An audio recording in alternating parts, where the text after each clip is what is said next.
ഈ എക്സൈസ് പോളിസിയിൽ ഒരു നയമില്ലാത്ത ഒരു സംസ്ഥാനമാണ് കേരളം എന്ന് പറയുന്നത്. ഇന്ത്യയിൽ ഏറ്റവും കൂടുതൽ 5 സ്റ്റാർ ഹോട്ടലുള്ളത് എവിടെയാണെന്നറിയാം? കേരളത്തിലാണ്. എങ്ങനെ വന്നു?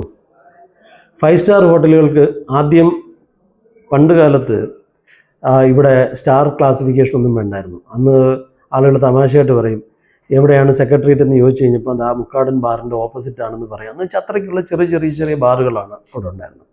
അത് കഴിഞ്ഞ് തന്നെ പറഞ്ഞു ഇനി ക്ലാസിഫിക്കേഷൻ വേണമെന്ന് പറഞ്ഞു. അങ്ങനെ 3 സ്റ്റാർ 4 സ്റ്റാർ 5 സ്റ്റാർ ക്ലാസിഫിക്കേഷനുള്ള ഹോട്ടലുകൾ വരും. അത് കഴിഞ്ഞ് തന്നെ പറഞ്ഞു 3 സ്റ്റാറിന് ഞങ്ങൾ കൊടുക്കത്തില്ല, 4 സ്റ്റാർ ഞങ്ങൾ മദ്യവർജനമാണ് മാറി വരുന്നവരുടെ നയം, അതുകൊണ്ട് ഞങ്ങൾ 4 സ്റ്റാർ 5 സ്റ്റാർ ഹോട്ടലിനെ ചെയ്യും. അതിനുശേഷം പറഞ്ഞു ഞങ്ങൾ ഇനി 5 സ്റ്റാറിന് മാത്രമേ ഉണ്ടാകത്തുള്ളൂ. അപ്പോൾ ഇതൊന്ന് ആലോചിച്ച് നോക്ക്. ഈ ജനങ്ങൾ അല്ലെങ്കിൽ ഇതിൻ്റെ ആരായാലും അവർ അബ്കാരി എന്നൊക്കെ പറഞ്ഞ് നമ്മളവരെ മാറ്റി നിർത്തിയാൽ പോലും ഒരാൾ പൈസ കിട്ടാൻ വേണ്ടി ഇൻവെസ്റ്റ് ചെയ്യുന്ന ആൾ 3 സ്റ്റാർ ഇരിക്കുന്നുണ്ടെങ്കിൽ പറയുന്നത് 4 സ്റ്റാറിനെ കൊടുക്കത്തുള്ളൂ, 4 സ്റ്റാർ ഇരിക്കുന്നുണ്ടെങ്കിൽ പറയും 5 സ്റ്റാറിനെ കൊടുക്കത്തുള്ളൂ. അവസാനം അവരെല്ലാം കൂടെ തീരുമാനിച്ചു നമ്മളിനി ഞങ്ങൾ 5 സ്റ്റാർ ഉണ്ടാക്കാം. എന്നിട്ട് രസമായിട്ടുള്ളൊരു കാര്യം എന്താ, ഈ 5 സ്റ്റാറും 4 സ്റ്റാറും 3 സ്റ്റാറും ഉള്ള ഹോട്ടലിലൊക്കെ ഇപ്പം ബാറുണ്ടല്ലോ, സ്റ്റാർ ഉള്ള ഹോട്ടലിലാണ്. പക്ഷേ അതിൻ്റെ താഴെ കൂടെ ഒരു ബാറുണ്ട്. അവിടെ എന്ന് പറഞ്ഞാൽ കാർ ഷെഡിലൊക്കെയാണ്. അവിടെ പോയിരുന്ന് ഞങ്ങൾ തിരുവനന്തപുരത്താണെന്നുണ്ടെങ്കിൽ കൂതറ ബാറെന്നാണ് പറയുന്നത്, അല്ലെ ലോക്കൽ ബാറെന്നാണ് പറയുന്നത്. അപ്പോൾ അവിടെ സ്റ്റാറൊന്നും വേണ്ട. ആരെ പറ്റിക്കാൻ വേണ്ടിയാണ്?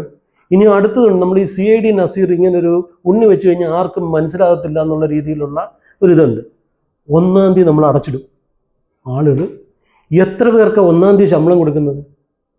കേരള സർക്കാർ പോലും പോലീസ് ഉൾപ്പെടെയുള്ള ഡിപ്പാർട്ട്മെൻറ്റിന് 1-ാം തീയതിയും മറ്റുള്ള ഡിപ്പാർട്ട്മെൻറ്റിന് 2-ാം തീയതിയും 3-ാം തീയതിയും ചില പൊതുമേഖലാ സ്ഥാപനങ്ങളിൽ 5-ാം തീയതിയാണ് കൊടുക്കുന്നത്. അപ്പോൾ ഈ 1-ാം തീയതി അടച്ചിടുന്നതിൻ്റെ കാര്യം എന്താ? എത്ര സ്വകാര്യ ഫാക്ടറികളിലോ അല്ലെന്നുണ്ടെങ്കിൽ സ്ഥാപനങ്ങളിലോ 1-ാം തീയതി ശമ്പളം കൊടുക്കുന്നുണ്ട്. എന്നിട്ട് 1-ാം തീയതി ശമ്പളം കൊടുത്തു കഴിഞ്ഞാൽ ആളുകൾ പോയി മദ്യപിക്കുമെന്നും പറഞ്ഞുകൊണ്ട് അടച്ചിടുക. ഇങ്ങനെയൊക്കെ ജനങ്ങൾ എന്നിട്ട് പറയും ഞങ്ങൾ മദ്യവർജനമാണെന്ന് പറയും. മദ്യവർജനമാണെന്ന് പറഞ്ഞിട്ട് 817 843 ബാറുകൾക്ക് കൊടുക്കുന്നു.